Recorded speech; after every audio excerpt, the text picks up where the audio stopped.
tidak ada masalah untuk menjadi influencer, TikToker ke, Facebooker ke, Instagramer ke, apa benda sekalipun, tak salah. Yang patut kita bergerak, ia mempunyai amanah dan tanggungjawab. Betul.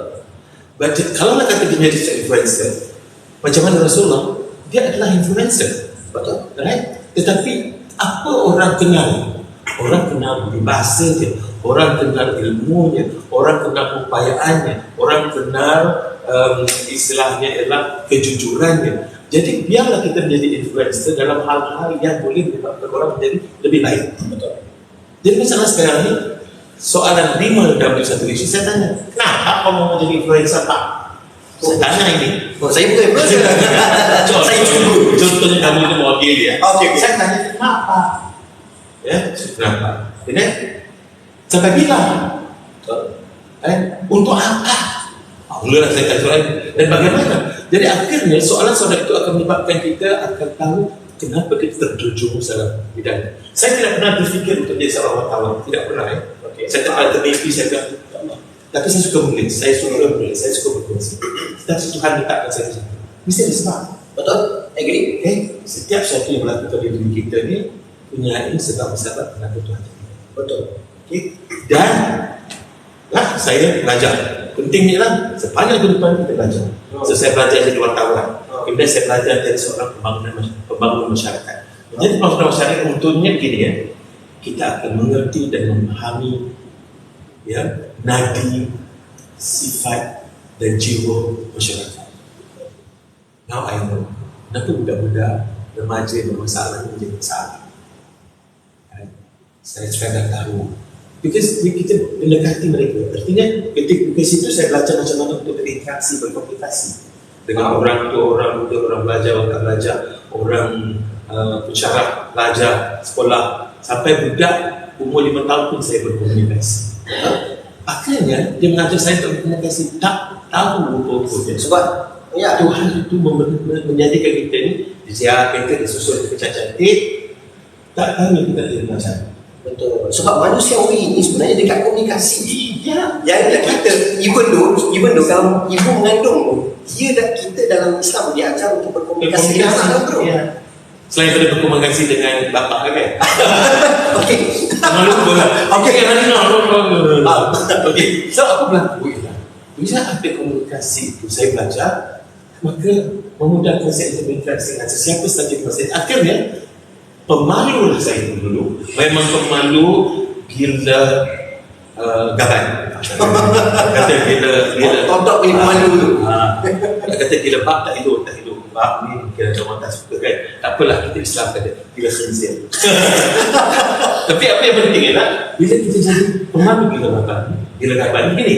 Macam kalau orang datang ke rumah saya, walaupun sedang, walaupun suku, saya masuk bilik. Okey, faham.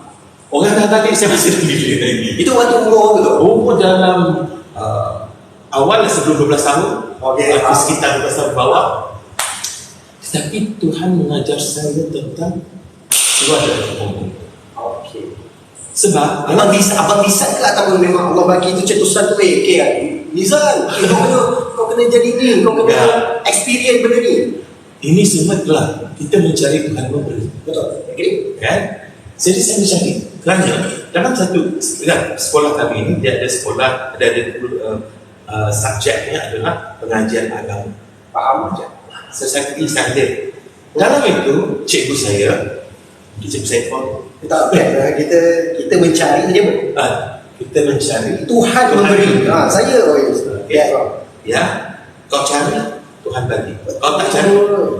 Kerana Tuhan kata kau datang dengan aku dengan cara aku datang dengan cara lain. Faham? Ya. Itu yang ada lagu nasyid tu. Ya. Based on hadis qudsi. Allah. Ya. Okey. Wow.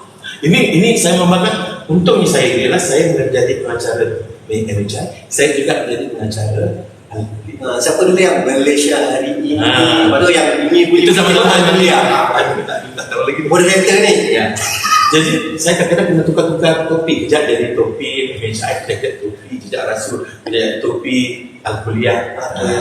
Sikit cuma kan. Kalau saya Al-Kuliah lain sikit lah sebenarnya. Baik, kira terus kelompok. Itu dah. Itu satu dengan pakai macam kiai. Cepat kiai. Okay. Balik kita tadi. Bila Tuhan kita mencari Tuhan bagi. Semasa yang membuatkan saya kesedaran mula menerjah, menerjah ke dalam diri saya, jiwa saya itu ialah apabila saya hadir dengan kelas, cikgu saya itu daripada kita mencikgu agama ni, dia bercerita tentang manusia ini, dia kata adalah manusia, adalah ciptaan Tuhan yang terbaik. Faham? Saya kata, dan ketika itu walaupun saya belum lagi pergi kerja dan ada soalan-soalan itu, macam mana dia tidak terbaik? Apa kita terbaik? Apa yang terbaik? Soalan itu adalah, dia kata jangan sisihkan hidup anda kerana setiap manusia, tidak kira lagi perempuan, tidak kira bangsa, tidak kira darjat, tidak kira lokasi. Maksudnya kata lokasi, mana tempat ada pun, kita itu adalah sebab dari.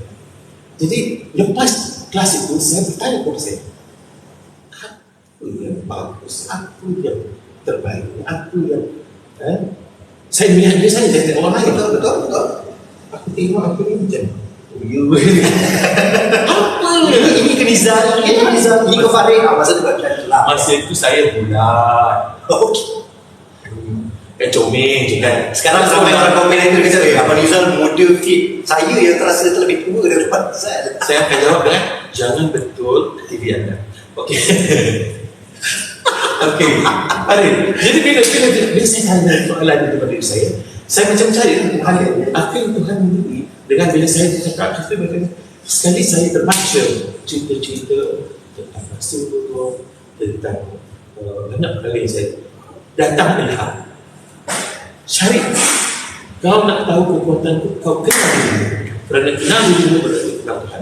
Itu sekitar age berapa tu? 12 tahun. 12 tahun dah, subhanallah. Saya tak pasti sama itu, saya sudah akan tanya.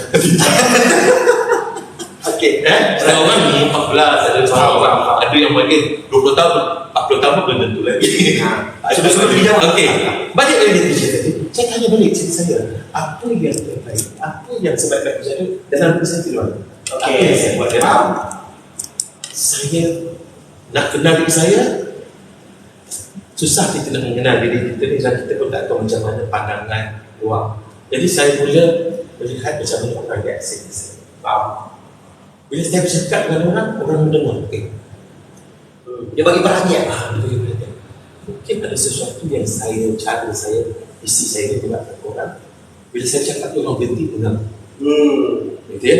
Artinya adalah dari ini saya kenal diri, mencari balik. Dia sering mencari tentang kekuatan-kekuatan ataupun mencari tentang kenapa kelebihan manusia itu apa.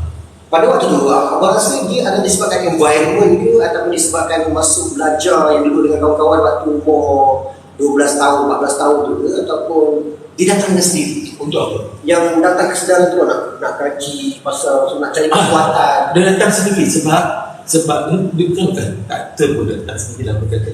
Jadi dia ilham.